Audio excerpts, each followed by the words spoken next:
வணக்கம் மக்களே! இந்த வீடியோல நம்ம சில பங்குகள் பற்றியான அப்டேட் எல்லாம் டிஸ்கஸ் பண்ண போறோம். பல பங்குகள் இருக்கு. எல்லாமே ரொம்ப முக்கியமான அப்டேட்ஸா தான் நான் பார்க்குறேன். அத இங்க எடுத்துட்டு வந்திருக்கேன். ஃபர்ஸ்ட்டு நம்ம பார்க்க போற பங்கு கிராம்ப்டன் தான். கிராம்ப்டன் பற்றி இதுக்கு முன்னாடி நம்ம செப்பரேட்டா ரீட்டெயில் ஆப்ஷன் குளோபல்ல டிஸ்கஸ் பண்ணோம். இண்டிவிஜுவல் ஸ்டாக் அனாலிசிஸ்ல. இந்த கிராம்ப்டன் பார்த்தீங்கன்னா, இப்ப ரீசென்ட்டா நல்ல பெர்ஃபார்மன்ஸ டெலிவர் பண்ணிட்டு இருக்கு. கரண்ட்டா ஒரு ரூ. 300 கிட்ட க்ளோஸ் ஆயிருக்கு. ரீசென்ட் லோ பார்க்கும்போது 220 கிட்ட இருந்தது. இப்போ 300 கிட்ட போயிருக்கு. பெட்டர் பெர்ஃபார்மன்ஸ் லாஸ்ட் டிப்ல இருந்து டெலிவர் பண்ண ஒரு பங்கு. இப்போ இந்த பங்குல ஒரு இம்பார்ட்டன்டான ஒரு அப்டேட் என்னன்னா, இந்த கிராம்ப்டன் நிறுவனம் கைமாற போகுது. இதுதான் முக்கியமான ஒரு அப்டேட்டு. கிராம்ப்டன பார்த்தீங்கன்னா, கிராசிம் ஆதித்யா பிர்லா குரூப் வாங்க போறதா ஒரு தகவல் வந்திருக்கு. ஸோ இது இப்போதைக்கு 2 நிறுவனங்களுமே மறுத்திருக்காங்க. எந்த ஒரு கன்ஃபர்மேஷனும் குடுக்கல. பட் ஒரு ரூமரா ஸ்ப்ரெட் ஆயிட்டு வந்துட்டுருக்கு. நம்ம பார்த்துட்டு வந்துட்டுருக்கோம் பல நாட்களா. வருடங்களா கூட பார்த்துட்டு வந்துட்டுருக்கோம். இந்த மாரி ஒரு ரூமர் வந்ததுன்னா, அடுத்து என்ன நடக்கும் அப்படின்ட்டு. ரீசென்ட்டா சன் ஃபார்மால நடந்தது. சன் ஃபார்மா பார்த்தீங்கன்னா, அந்த ஆர்கனான் அந்த நிறுவனத்த வாங்க போறாங்கங்கிற ஒரு செய்தி வந்தது. ஆனா, அதுக்கு முற்றிலும் மறுப்பு தெரிவிச்சாங்க. எங்களுக்கு ஒண்ணும் வாங்கணுங்கிற ஒரு இது இல்ல, அது இல்ல அப்படின்ட்டு மறுப்பு தெரிவிச்சாங்க. ஆனா, சில நாட்கள் கழிச்சு ஆர்கனான பார்த்தீங்கன்னா வாங்குனாங்க. இப்போ அதே மாரியான ஒரு ரூமர் கிராம்ப்டன் கன்சியூமரை சுற்றியும் வந்துட்டுருக்கு. முக்கியமான ஒரு நிறுவனம் கிராம்ப்டன். மேபி இதை பற்றி தெரியணும் அப்படின்னு நீங்கள் நினச்சிங்கன்னா ரீட்டைல் ஆப்ஷன் குளோபலில் தனியாக போட்டிருக்கேன். இதோட வளர்ச்சி பாதை எப்படி இருக்கும் அண்ட் இவங்க இப்போ என்ன நிலைமையில் இருக்காங்கங்கிறத பற்றியெல்லாம் டீட்டெயில்டாக அதில் டிஸ்கஸ் பண்ணியிருக்கோம். இந்த நிறுவனத்தை வாங்கி இந்த கன்சியூமர் ஸ்பேஸ்க்குள்ளே ஆதித்யா பிர்லா குரூப் என்ட்ரு ஆகிறதுக்கான ஒரு முயற்சியில் இருக்காங்க. ரீசெண்டாக பெயிண்ட் இண்டஸ்ட்ரீஸ்குள்ளே போய் ஒரு கலக்குனாங்க. இந்த நிறுவனம் உள்ளே போனதும் பெரிய அளவுக்கான ஒரு பதற்றம் பல நிறுவனங்கள்ல ஏற்பட்டது. மார்க்கெட் லீடர் கூட பார்த்தீங்கன்னா, கொஞ்சம் ஷேக் ஆனாங்க. ஒரு சரிவை சந்திச்சது.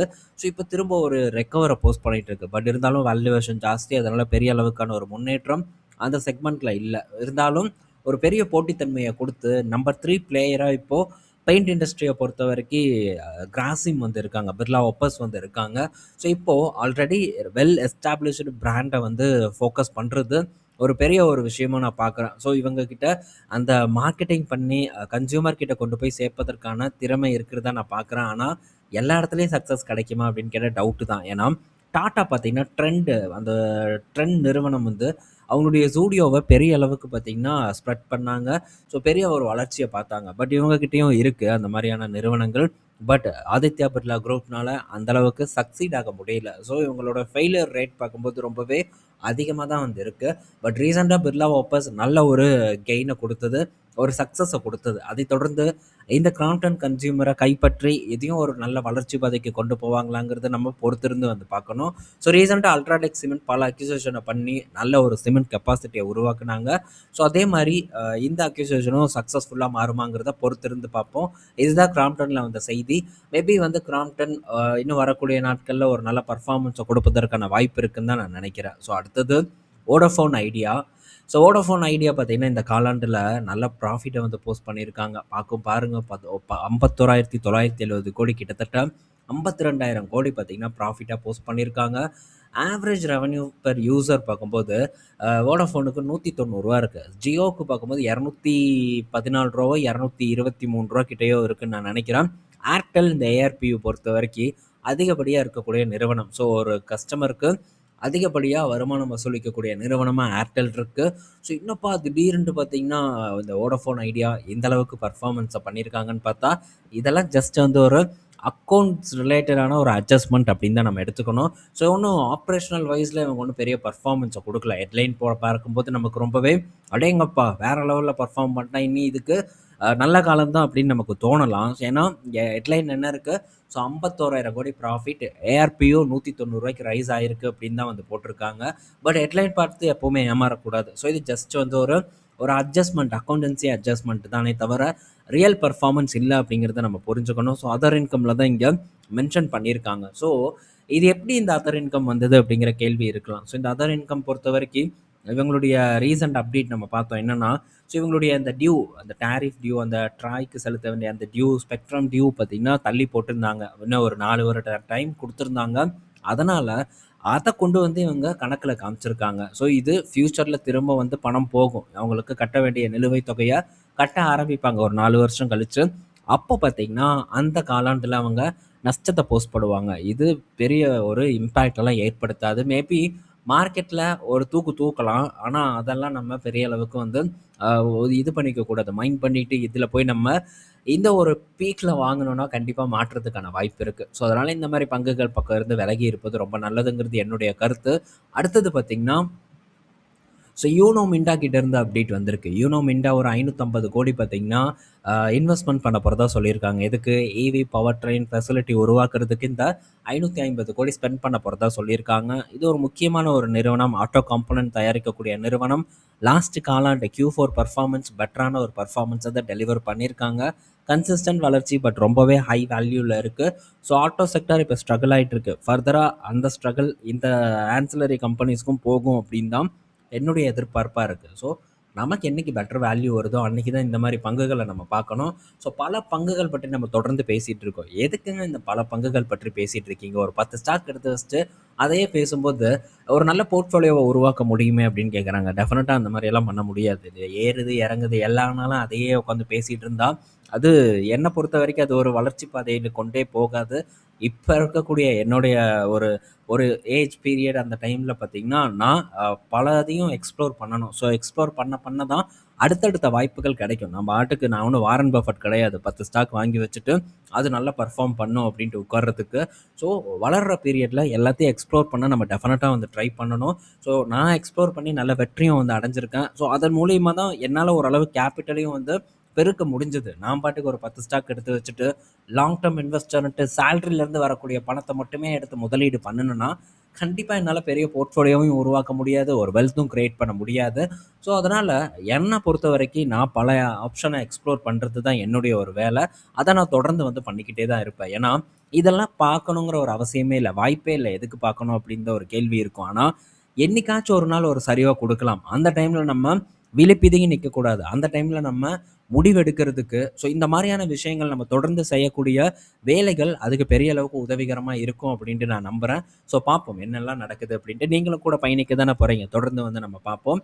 அடுத்தது மைக்ரோசாஃப்டோட ஒரு தலைமை அதிகாரி கிட்டேருந்து, ஏஐ சிஇஓ கிட்டேருந்து அப்டேட் வந்திருக்கு. என்னென்னா, இன்னும் வரக்கூடிய ஒரு 18 மாதத்தில் பெரிய அளவுக்கான ஒரு வேலை இழப்பு ஏற்படும். ஏஐ பார்த்திங்கன்னா ஹியூமன் லெவல் பர்ஃபார்மன்ஸை போஸ்ட் பண்ணும் அப்படின்ட்டு இவர் பார்த்தீங்கன்னா சுலைமான் அவர்கள் வந்து தெரிவிச்சிருக்காங்க.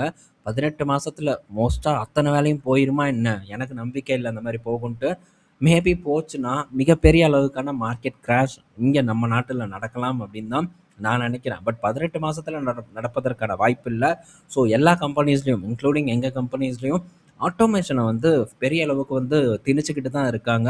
ஸோ பல இடத்துல ஒர்க் ஃபோர்ஸ் கட் ஆகிட்டு இருக்கு. ஆனால் அதே சமயத்தில் புது ப்ராஜெக்ட் வந்துட்டுருக்கு. ஸோ இந்த இடத்துல நடக்கக்கூடிய ஒரு ப்ராஜெக்ட் இழப்பை அங்கே இருக்கக்கூடிய எம்ப்ளாயீஸை தூக்கி புது ப்ராஜெக்டில் வந்து டெப்ளாய் பண்ணிகிட்டு இருக்காங்க. இதுதான் நடந்துட்டுருக்கு. உடனே ஒரு 18 மாதத்தில் இந்த வேலை இழப்பு நடக்கும் அப்படிங்கிற நம்பிக்கை இல்லை. ஸோ வெயிட் பண்ணி பார்ப்போம். இவங்க சொல்கிறதெல்லாம் நடக்குதா அப்படின்ட்டு. பயம் பெரிய அளவுக்கு இருக்கலாம். ஆனால் வேலை இழப்பு நடந்ததுன்னா கம்பெனிஸ்க்கு பெரிய பாதிப்பு இல்லை. ஏன்னா நமக்கு கொடுக்கக்கூடிய சம்பளத்தை வச்சு இந்த ஏஐ ஏஜென்ட் மூலிமா அவங்க சம்பாரிச்சுட்டு போயிடுவாங்க. ஸோ அவங்களுக்கு எந்த பெரிய இழப்பும் வராது. ஆனால் அதே சமயத்தில் மற்ற எம்ப்ளாயீஸ்க்கு பாதிப்பு வரும். இதனால் பெரிய அளவுக்கு கன்சப்ஷன் லோவாகும். ஸோ பல பேருக்கு ஒரு பொருளாதார ரீதியாக நலிவடைவதற்கான வாய்ப்புகள் இருக்குது. ரியல் எஸ்டேட் துறை அப்படியே படுத்துரும். அதே மாதிரி இந்த வாடகையெல்லாம் இப்போ எங்கேயோ பீக்கில் இருக்குது. அந்த வாடகையெல்லாம் போயிடும். இவ்வளோ வாடகை கிடைக்காது. ரியல் எஸ்டேட் காணாமல் போயிடும். ஆட்டோ இண்டஸ்ட்ரி டெஃபினட்டாக பெரிய அளவுக்கு அடி வாங்கும். அத்தனை இண்டஸ்ட்ரியும் பார்த்திங்கன்னா அடி வாங்கும் இந்த மாதிரியான வேலை இழப்பு ஏற்பட்டுதுன்னா. ஸோ வெயிட் பண்ணி பார்ப்போம். ஏன்னா ஒவ்வொருத்தவங்கள சார்ந்து பல இது உருவாகிட்டு இருக்கு. இப்போ ஐடி கம்பெனிஸ் நம்ம எடுத்துக்கிட்டோம்னா வெளியே போய் பார்த்தா ஒருத்தர் கீழே உட்காந்து போண்டா போட்டுட்டு இருப்பாங்க, இன்னொருத்தவங்க சிகரெட் வித்துட்டு இருப்பாங்க, டீ வித்துட்டு இருப்பாங்க, டீ கடைகள் சுற்றி இருக்கும், அதை சுற்றி ஹோட்டல்ஸ் நிறையா இருக்கும். ஸோ அந்த இடத்துல நிறைய ரூம்ஸ் இருக்கும் அங்கே வேலை செய்கிறவங்க தங்குறதுக்கு அப்படின்ட்டு பலவிதமான செயின் ரியாக்ஷன் வந்து ஏற்படும். ஸோ பெரிய அளவுக்கான ஒரு பாதிப்பு ஏற்படும். இதெல்லாம் பார்ப்போம் நடக்குதா அப்படின்ட்டு.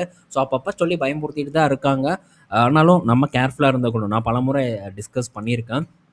என்னதான் வந்து நம்ம கம்பெனியில் வேலை செஞ்சாலும் ஸோ அடுத்து நம்ம சேஃபாக இருக்கிறதுக்கு போதிய பணத்தை நம்ம சேவ் பண்ண வேண்டியது நம்ம கடமை அப்படின்ட்டு. ஸோ அதே மாதிரி நமக்கு தெரிஞ்ச இன்னொரு இப்போ ஷேர் மார்க்கெட் எனக்கு தெரிஞ்சதை அதை நான் பண்ணுறேன். அண்ட் அது போக சில வேறு சின்ன பிஸ்னஸும் நான் பண்ணிட்டுருக்கேன். ஸோ அந்த மாதிரி நம்ம பண்ணும்போது நமக்கு கொஞ்சம் ஒரு தைரியம் இருக்கும். வேலை போச்சுன்னா போயிட்டு போகுது, நம்ம இதில் வந்து டெவலப் ஆகிக்கலாம் அப்படிங்கிற ஒரு தைரியம் இருக்கும். ஸோ அதை கண்டிப்பாக ஒவ்வொரு எம்ப்ளாயும் பண்ணணும் அப்படிங்கிறது என்னுடைய வேண்டுகோள். அடுத்தது பார்த்திங்கன்னா ஸோ இப்போ இந்த ஃபியூயல் ப்ரைஸை வந்து இன்க்ரீஸ் பண்ணாங்க. ஒரு ரூ. 3 கிட்ட பார்த்தீங்கன்னா, பெட்ரோல் ப்ரைஸை வந்து உயர்த்தியிருந்தாங்க. இதை தொடர்ந்து பார்த்தீங்கன்னா, எலக்ட்ரிசிட்டி பில்லும் இன்க்ரீஸ் ஆக போகுது அப்படிங்கிற மாரியான ஒரு செய்தி இப்போ நமக்கு வந்திருக்கு. டெஃபினட்டா வந்து இன்க்ரீஸ் ஆக தான் போகுது. எதுவுமே வந்து குறைய போறதில்ல. விலை ஒருக்கா இந்த மாரியான கிரைசிஸ பயன்படுத்தி ஏத்துனாங்கன்னா, அது தொடர்ந்து ஏறிக்கிட்டே தான் வந்து இருக்கும். இறங்கவே இறங்காது. ஸோ எனக்கு நல்ல ஞாபகம் இருக்கு. நான் ஃபர்ஸ்ட்டு இந்த 100 யூனிட் ஃப்ரீ நம்ம நாட்ல தமிழ்நாட்டுல சொல்லும்போது, எனக்கு பில்லே வராது. அதுக்கப்புறம் கொஞ்சமா பில்லு வந்துச்சு. ஒரு ரூ. 45. சேம் இதே இப்ப என்ன இருக்கோ அதே அப்ளையன்ஸஸ் தான் இருந்தது. Fan, light, washing machine, grinder, அதுக்கப்புறம் ஃப்ரிட்ஜு. ஸோ இந்த மாரியான விஷயங்கள் அண்ட் யூபிஎஸ், கம்ப்யூட்டர் இப்படி எடுத்துக்கலாம். ஏசி மட்டும் இல்ல. மற்ற எல்லாமே இருக்கு. அது அப்படியே படிப்படியா ரூ. 40 ஆச்சு, ரூ. 70 ஆச்சு.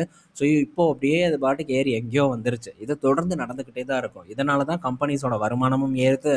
அதே மாரி அது அவங்களுடைய லாபமும் ஏறுது. ஸோ இது இந்த எலக்ட்ரிசிட்டி அதாவது பவர் ஜெனரேஷன் கம்பெனிஸை பொறுத்த வரைக்கும் ஒரு நல்ல செய்தியாக பார்க்கப்படுது. அடுத்தது பவர் கிரிட்டோட ரிசல்ட் முந்தா நேத்து வந்திருந்தது. நம்ம இதை பற்றி டிஸ்கஸ் பண்ணல. ஸோ பவர் கிரிட்டோட பர்ஃபார்மன்ஸ் இந்த காலாண்டு எடுத்துக்கிட்டா ப்ராஃபிட் 9.7% ரைஸ் ஆயிருக்கு. ஸோ ரியலாக வந்து இவங்களுடைய பர்ஃபார்மன்ஸில் இந்த ப்ராஃபிட்டை கொண்டு வந்திருக்காங்களான்னு கேட்டால் இல்லை. ஸோ இவங்களும் பார்த்தீங்கன்னா இந்த டிஃபர்ட் டேக்ஸ் அட்ஜஸ்ட்மெண்ட் மூலியமாக தான் ப்ராஃபிட்டை வந்து போஸ்ட் பண்ணியிருக்காங்க. ஸோ இவங்களுடைய ஆப்ரேஷனல் எஃபிஷியன்சி இந்த காலாண்டு கேள்விக்குறியாயிருக்கு. மார்ஜின் பார்த்தீங்கன்னா பெரிய அளவுக்கு டிக்ளைன் ஆயிருக்கு.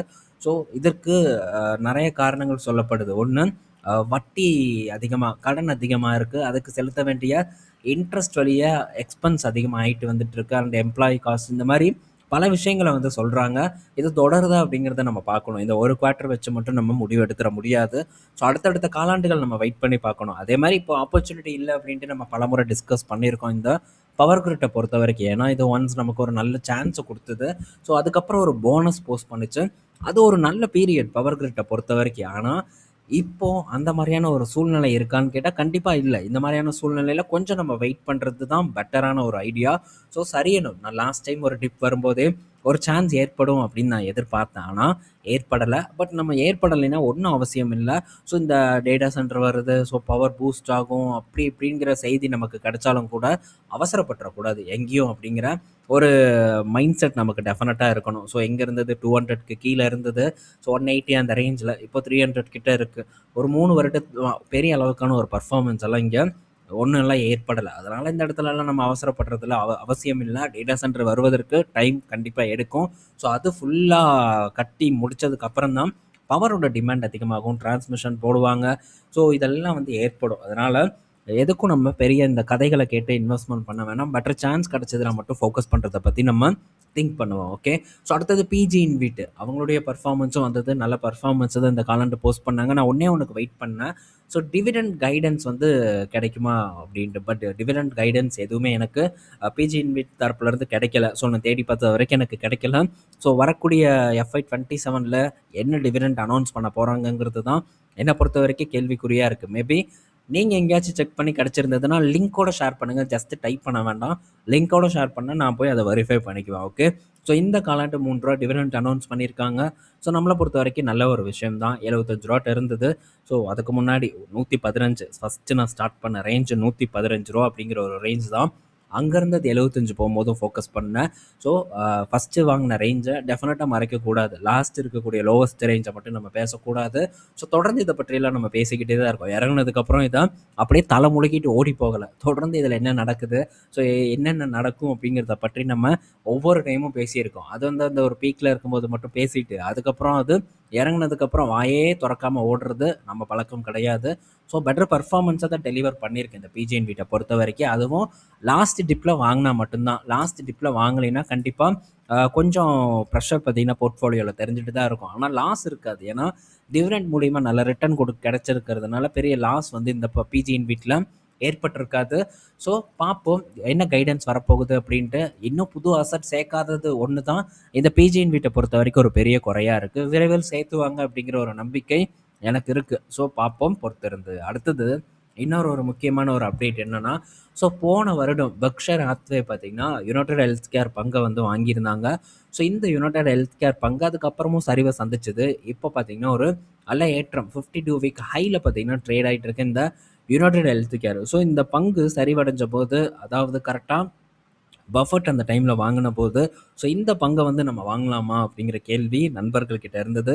யுனைடெட் ஹெல்த் கேர் பற்றி டிஸ்கஸ் பண்ணுங்க அப்படின்ட்டு. ஸோ அந்த டைமில் இதில் பல பிரச்சனைகள் இருந்தது. ஆனால் நம்ம ஸோ இது பக்கமெல்லாம் நம்ம இப்போதைக்கு போக வேண்டாம். ஏன்னா இதில் இன்னும் நிறைய விஷயங்கள் பார்க்க வேண்டியது இருக்குது. நம்ம பாட்டுக்கு போய் வாங்கிட்டோம்னா இறங்கி இருக்குங்கிற ஒரு ரீசன், வாரன் பஃபட் வாங்கியிருக்காங்கங்கிற ரீசனை மட்டும் நம்பி நம்ம உள்ளே போனோம்னா அது நமக்கு ஆபத்தாக முடியும் அப்படிங்கிறத தான் நம்ம அதுக்கு முன்னாடி டிஸ்கஸ் பண்ணோம். ஸோ பங்கு இப்போ ஏறி இருக்கு, நல்ல விஷயம்தான். ஸோ அதில் ஒரு மாற்று கருத்தும் இல்லை. ஆனால் என்ன, பெரிய ரிட்டர்ன் டெஃபினட்டாக வந்து கிடச்சிருக்காது. ஏன்னா ஸோ அது அந்த டைமில் பார்க்கும்போது ஒரு பெரிய இடத்துலலாம் இல்லை. ஸோ இங்கே கரெக்டாக பாருங்கள், இந்த இந்த மாதிரியான இடத்துல தான் இருந்தது. அதுக்கப்புறம் ரொம்ப பெரிய ஒரு சைட்வேவை தான் இப்போ வரைக்கும் கொடுத்துட்ருக்கு. ஸோ இந்த பங்கில் இப்போ என்ன செய்தி, இது எதுக்கு நம்ம இப்போ டிஸ்கஸ் பண்ணிருக்கோன்னு பார்த்தா, வாரன் பஃபட் இந்த பங்குல இருந்து கம்ப்ளீட்டாக வந்து எக்ஸிட் பண்ணிட்டாங்க. அதுதான் முக்கியமான ஒரு விஷயம். ஸோ வாரன் பஃபட்டோட பெர்க்ஷைர் ஹாத்தவே இப்போ புதிய சிஇஓ தலைமையில் இயங்கிட்டு இருக்கிறது நம்ம தெரிஞ்சிருப்போம். ஸோ கம்ப்ளீட்டாக வந்து யுனைடெட் ஹெல்த் கேரில் எக்ஸிட் பண்ணியிருக்காங்க. வாங்கி ஒரு வருடம் கூட ஆகலை. ஆகஸ்ட் மாதம் வாங்கினாங்கன்னு நான் நினைக்கிறேன். போன வருடம் ஆகஸ்ட் மாதம். இப்போ பார்க்கும்போது ஸோ அது ஒரு ஏற்றத்தை கொடுத்துருக்கு. ஸோ சரியான டேட் எனக்கு தெரில.